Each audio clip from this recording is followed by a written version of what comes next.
día, mi nombre es Andrea Infante, de segundo año, sección 3 de la Facultad de Medicina en la Universidad Experimental de los Llanos Centrales Rómulo Gallegos, y les vengo a presentar mi seminario de fisiología, el cual se trata de pulsaciones de la presión arterial.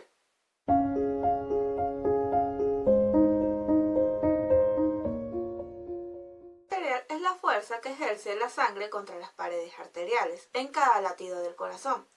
Con cada latido o contracción del corazón se irriga sangre a las arterias. La presión arterial llega al máximo valor cuando el corazón late y al mínimo cuando descansa entre latidos. La lectura de la presión arterial se representa con dos números que se leen uno sobre el otro. El número superior es la presión sistólica, mide la presión arterial cuando late el corazón. El número inferior se denomina presión diastólica, mide la presión arterial entre latidos. Un valor normal de la presión arterial es de 120 sobre 80 o ligeramente inferior. Si tienes un valor de presión arterial de 90 sobre 60 o menor, se considera presión arterial baja, también denominada hipotensión. Los síntomas de la hipotensión son debilidad, fatiga, somnolencia, sudor, náuseas, fiebre o escalofríos. Una presión arterial alta se denomina hipertensión. Es cuando uno o ambos números de la presión arterial son mayores de 130 sobre 80 milímetros de mercurio.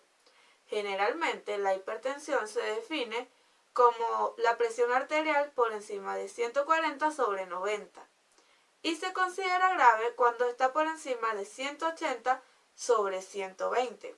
Algunas personas con presión arterial alta pueden tener dolor de cabeza, dificultad para respirar o sangrado nasal, pero estos signos y síntomas no son específicos y por lo general no se presentan hasta que dicho trastorno alcanza una etapa grave o potencialmente fatal. El proceso de presión arterial inicia cuando una oleada de sangre llena las arterias con cada latido cardíaco. Si no fuera por la distensibilidad del sistema arterial, toda esta sangre nueva tendría que fluir a través de los vasos sanguíneos periféricos casi instantáneamente, solo con la sístole cardíaca, y no se produciría flujo durante la diástole. No obstante, la compliancia del árbol arterial reduce las pulsaciones de la presión hasta que prácticamente desaparecen en el momento en el que la sangre alcanza los capilares, y por lo que el flujo sanguíneo tisular es parcialmente continuo con un escaso carácter pulsátil. Hay dos factores importantes que afectan la presión del pulso. Uno es el volumen sistólico del corazón. El dos es la compliancia o distensibilidad total del árbol arterial. Hay un tercer factor, menos importante, que se caracteriza en la eyección del corazón durante la sístole.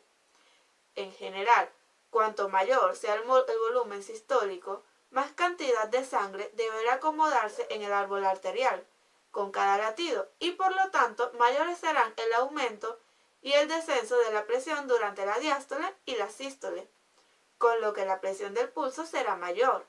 Por el contrario, cuan menor sea la compliancia del sistema arterial, mayor será el aumento de la presión para un volumen sistólico dado que se bombee hacia las arterias. La presión del pulso está determinada por la relación entre el gasto cardíaco y la compliancia del árbol arterial. Cualquier situación de la circulación que afecta a uno de estos dos factores también afecta la presión del pulso. Los perfiles anormales de la presión arterial del pulso son algunas situaciones fisiopatológicas de la circulación que provocan perfiles anormales de la onda del pulso de la presión, además de alterar la presión del pulso. Entre ellas tenemos los cambios del perfil de la presión aórtica en la arteriosclerosis, la esteniosis aórtica, el conducto arterioso permeable y la insuficiencia aórtica. Una persona con esteniosis valvular aórtica del diámetro de apertura de esta válvula está significativamente reducido y la presión del pulso aórtico disminuye también significativamente, porque disminuye el flujo sanguíneo que sale por la válvula estenióica. En personas con conducto arterioso permeable, la mitad o más de la sangre que bombea el ventrículo izquierdo hacia la aorta fluye inmediatamente hacia atrás, a través del conducto, hacia la arteria pulmonar y los vasos sanguíneos pulmonares. con lo que se produce un gran descenso de la presión diastólica antes del siguiente latido cardíaco. En casos de insuficiencia aórtica, esta válvula está ausente o no se cierra por completo, por lo que después de cada latido, la sangre que se acaba de bombear hacia la aorta fluye inmediatamente hacia atrás, hacia el ventrículo izquierdo. En consecuencia, la presión aórtica cae hasta cero entre latidos. La transmisión de los pulsos de la presión hacia las arterias periféricas es cuando el corazón expulsa sangre hacia la aorta durante la sístole. Primero se distiende solo la porción proximal de la aorta porque la inercia de la sangre impide el movimiento brusco de la sangre hacia la periferia. No obstante, el aumento de la presión en la aorta proximal supera rápidamente esta inercia y el frente de onda de distensión se va extendiendo a lo largo de la aorta.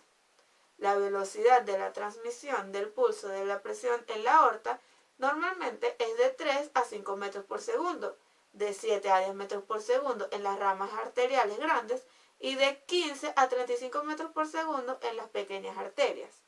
En general, cuan mayor sea la compliancia de cada segmento vascular, más lenta será la velocidad, y lo que explica la transmisión lenta en la aorta, y mucho más rápida en las arterias distales pequeñas.